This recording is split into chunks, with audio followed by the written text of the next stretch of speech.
수사반장, 전원일기로 대표되는 전설적인 장수 드라마들의 주인공으로 엄청난 맹활약을 했던 최불암을 모르는 사람은 아마 한국에는 없을 것 같습니다. 1939년 일제강점기 시절에 태어난 최불암은 황해도 실향민 출신인 아버지와 대한제국 때 국내 악사를 지낸 집안에 어머니 밑에서 태어났는데요. 최불암의 집안에는 독립운동을 하던 사람들이 많았고 아버지 역시 그랬죠. 최불암의 어머니가 임신했을 때 어머니를 두고 중국으로 향해서 독립운동을 하는 형제들과 함께 했는데요. 그리고 해방이 될 때까지 중국에서 사업을 해서 큰 돈을 벌었습니다. 그리고 해방 이후 만주에서 인천으로 왔는데 최불암의 아버지는 만주에서 가져온 돈으로 인천의 영화사와 신문사를 차렸으나 영화의 개봉을 앞두고 부친이 갑자기 세상을 떠나면서 당시 6살에 불과했던 최불암은 부친의 영정을 들고 영화 시사회에 참석해야 했던 일화도 있습니다. 어머니 이명숙 여사는 서울 명동에서 은성이라는 대포집을 열었는데 그곳은 금방 당대 문화인들의 사랑방이 됐죠. 그곳을 드나들던 문인중 소설가 이봉구는 특히 명동백작이라고 불렸는데 부잣집 아들인 그가 은성의 술자리를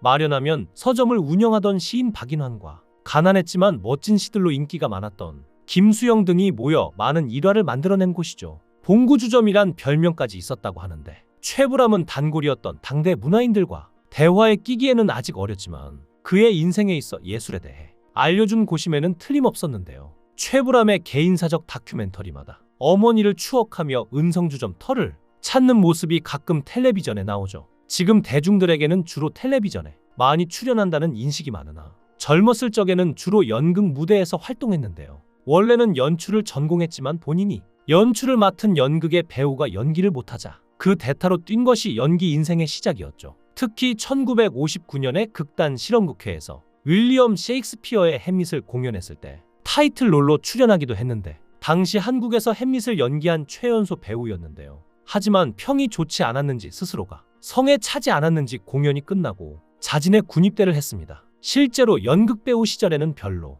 유명세를 못 탔는데 그 이유 중 하나가 당시는 외모가 연극 배우의 척도 중 하나였는데 거기에서 마이너스 요인이 되었던 것이죠. 그 때문에 한때 죽음을 생각하기도 했는데 1967년 27살 청년의 나이에 KBS 6기 탤런트로 데뷔하여 처음 맡은 역할이 김종서 장군이었는데요. 그것도 개유정난 당시의 노년 역할이었죠. 이후로 줄곧 노인 역을 맡았는데 MBC에서 방영된 제1공화국과 제2공화국에서는 아예 이승만 역할을 맡아 화제에 올랐는데요. 제2공화국은 그렇다 치고 제1공화국 당시에는 40세의 나이에 80대였던 이승만 역을 맡았으니 어느 정도였는지는 아시겠죠. 그리고 최불암은 MBC로 이적해 수사반장이라는 레전드급 드라마에서 박반장 캐릭터로 인생 드라마를 만났습니다. 수사반장은 18년간 880회 방송했고 최고 시청률 70% 넘어서며 온 국민의 사랑을 받은 명실공히 레전드 수사 드라마인데요. 특히 수사반장이 지난 18년 동안 국민적 인기를 끌었던 데에는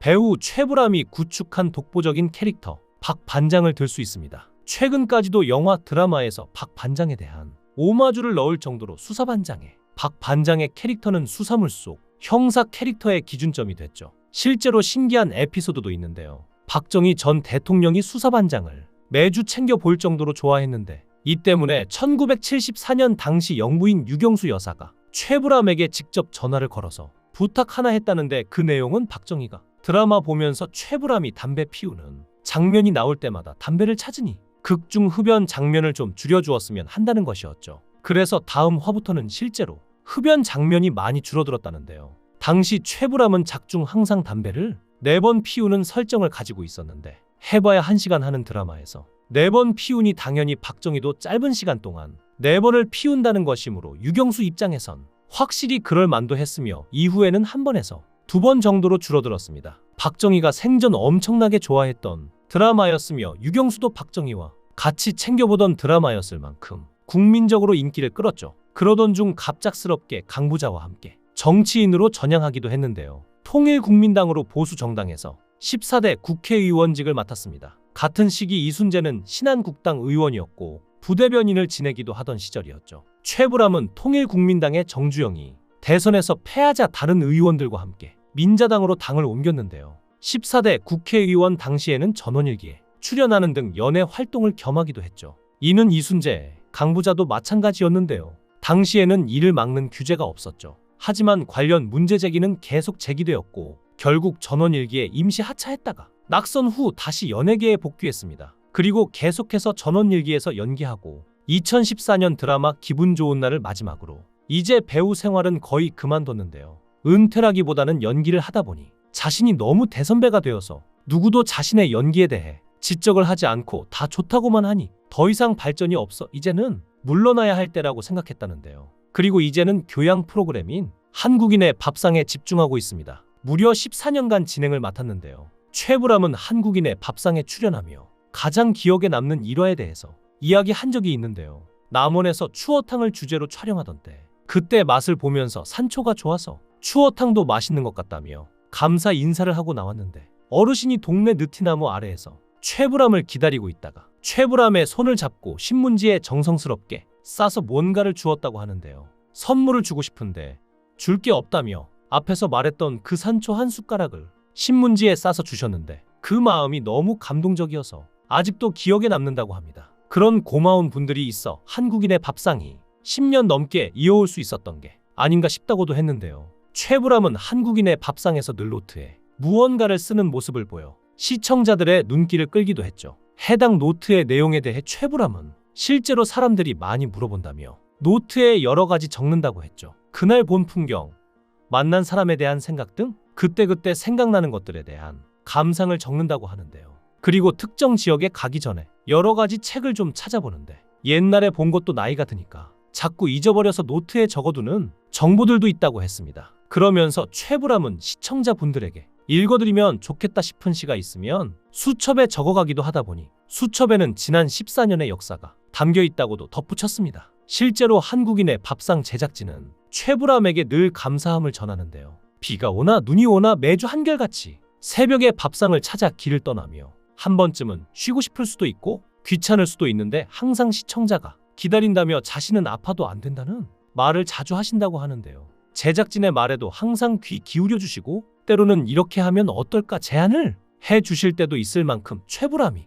한국인의 밥상을 대하는 열정은 우리 생각보다 대단하다고 합니다. 그래서일까요? 한국인의 밥상에는 평소 최불암이 딸처럼 아끼는 김혜수가 게스트로 출연하기도 했는데요. 방송에서 김혜수는 강화도에서 최불암의 아내이자 배우 김민자를 만났죠. 두 사람은 1987년 방송된 KBS 드라마 3호곡으로 인연을 맺었는데요. 김혜수가 김민자를 생각하는 게 남들에 비해 부모님처럼 생각합니다. 왜냐면 김혜수가 처음 데뷔했을 때 나이가 고등학교 1학년이었으니까 17살이었는데 당시 김민자는 촬영장에서 김혜수를 처음 보았죠. 김민자가 생각할 때 김혜수가 어른들 사이에서 이란이 주눅 들고 오들오들 떠는 것 같아서 김혜수를 딸처럼 보듬어 주려고 했다는데요. 당시 어렸던 김혜수에게는 그게 인상에 오랫동안 남아있었고 아직도 종종 김민자에게 엄마 같은 마음이 든다는 얘기를 아직도 많이 한다고 합니다. 김혜수도 3호곡이 연속극이고 사극이라는 어려운 장르였는데 실제 그때 김민자가 자신의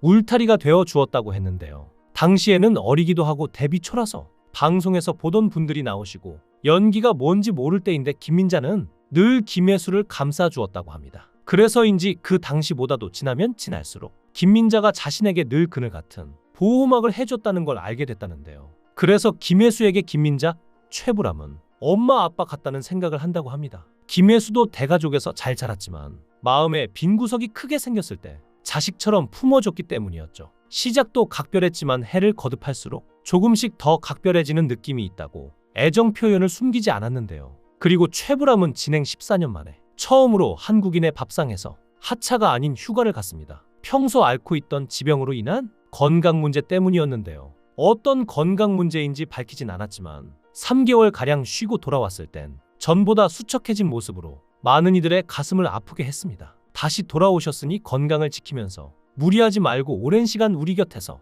늘 지금처럼 계셔주셨으면 합니다. 여러분들의 생각은 어떠신가요? 시청해주셔서 감사합니다. 강산TV였습니다.